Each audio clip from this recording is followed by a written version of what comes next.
ایک بادشاہ تھا، اس کا باپ بڑا کامیاب تھا تو وہ بڑا ناکام رہا، تو بالآخر ایک دن کسی نے اس کو گرفتار کر لیا۔ بادشاہ ہونے کے باوجود دشمنوں کے قابو میں آ گیا۔ کس طرح؟ اس کے پاس بندوق تھی گولیوں سے بھری ہوئی، تو اسے اچانک ایک پرندہ نظر آیا تو اس نے ایک گولی نہیں ماری، اس نے ساری بندوق ہی خالی کر دی۔ اتنی گولیاں برسائیں، اتنی گولیاں برسائیں، قریب وزیر تھا سمجھدار، اس نے روکا بھی، اس نے کہا بادشاہ سلامت، آپ غلط کریں گے، چپ کر، تیری جیب سے خرچ کر رہا ہوں۔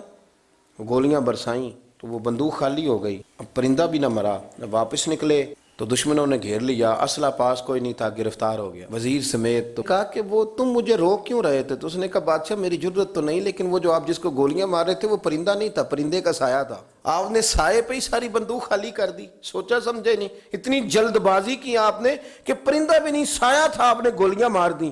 اور حال یہ ہے کہ اب ہم گرفتار ہو گئے، تھوڑا اگر وقت گزارتے، توقف کرتے، تھوڑا ٹھہرتے، بڑی ساری چیزیں ٹھیک ہو جاتی۔ میرے رسول کریم صلی اللہ علیہ وسلم کی آپ کبھی چیزیں کھول کے دیکھیں، وہ عثمان بن طلحہ نے فتح مکہ کے موقع پہ کہا تھا میں آپ کو چابی نہیں دوں گا، تو حضور نے فرمایا تو نہ دے، ایک وقت آئے گا میں تجھ سے لے لوں گا۔ 10 سال گزر گئے، اللہ کے نبی تھے نا، سویرے بھی سارا کچھ ٹھیک ہو سکتا تھا، پر 10 سال بیت گئے، 10 سال کے بعد جب مکہ فتح ہوا تو پھر رسول کریم نے فرمایا پھر چابیوں کے بارے میں کیا خیال ہے؟ تو وقت تو دینا، آپ کو تو جلدی بڑی ہے، ہمارے نوجوانوں کو بڑی جلدی ہے۔ بچہ لے کے آتے ہیں، لوگ کہتے ہیں پیر صاحب اس کو درس نظامی پڑھانا ہے، اچھا جی ٹھیک ہے پڑھائیں، سال کتنے لگیں گے؟ 8، کہتے ہیں پورے 8؟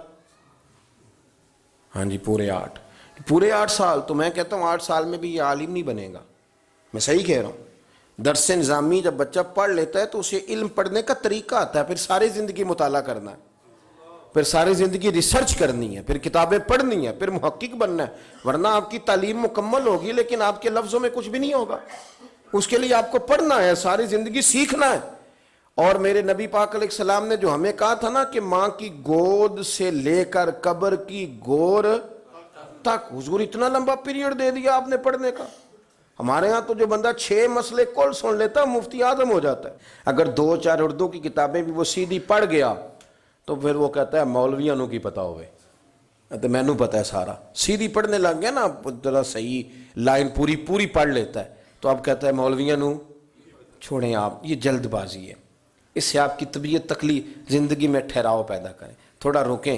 اور میرے ابا جی کہا کرتے تھے پتر وٹا بھی کدھر پیار اوے صحیح پارا ہو ہی جاندہ ہے، لیکن اگر وہ کھڑا نہ ہو، کبھی ادھر بھاگے تو پھر تو جو ساتھ وزن ہوتا ہے وہ بھی اتر جاتا ہے۔ جلد بازی نہیں کریں، بھاگے نہیں، کبھی بھی آپ بغیر اطمینان کے اپنی زندگی نہ گزاریں، سکون میں رہیں۔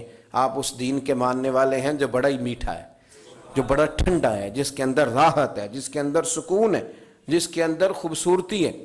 امام مالک رحمۃ اللہ تعالی علیہ بڑے خوبصورت آدمی تھے، تو دور دراز سے لوگ ان سے ملنے آتے تھے، دور دراز سے جو لوگ ملنے آتے تھے تو ایک درویش ان کی خدمت میں حاضر ہوا کرتے تھے، شیخ یحییٰ ان کا نام ہے، تو وہ فرماتے تھے کہ ہر بندہ سوال پوچھتا تھا تو میں چپ کر کے بیٹھ جاتا تھا۔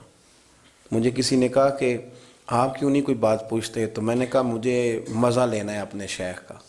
کہا وہ کس طرح؟ کہنے لگے دیکھنا وہ خود پوچھیں گے کیسے آئے ہو، کہاں سے آئے ہو، کوئی بات تو نہیں کرنی۔ تو کہتے ہیں یہ تو مزہ تب آئے گا نا جب چپ کر کے بیٹھیں گے۔ کیا کہا تھا کسی نے؟ چپ کر سیں تے موتی مل سن، تے ذکر کریں تے جے پاگلا وانگو رولا پاویں، نہ موتی نہ ہیرے۔ تو ہم تو شور سے چیزوں کو جیتنا چاہتے ہیں، تو شور سے چیزیں جیتی جا سکتی، جتنی طلاقیں ہوتی ہیں جلد بازی کی وجہ سے ہوتی ہیں۔ اگر تھوڑا اطمینان ہو جائے، تھوڑا سوچیں، تھوڑا پرکھیں، آزمائش میں نہ پڑیں۔ قتل کیوں ہوتا ہے؟ غصہ بڑا تھا، میں نے اپنے ہاتھوں سے سزا دینی تھی، میں نے یہ انتظار ہی نہیں کیا کہ رب بھی تو سزائیں دیتا ہے نا، قیامت کو بھی تو عدالت لگنی ہے نا۔ تو وہ جلد بازی، تلخی ہمارے مزاجوں کی، اس نے ہمیں بڑی ساری جگہوں پہ پریشان کیا ہے۔ اس لیے حضرت ابوبکر صدیق اپنی زبان پکڑ کے کہا کرتے تھے کہ تو نے مجھے بڑی تکلیف دی ہے، کاش تو ٹھیک ہو جائے تو میرے لیے آسانیاں ہو جائیں۔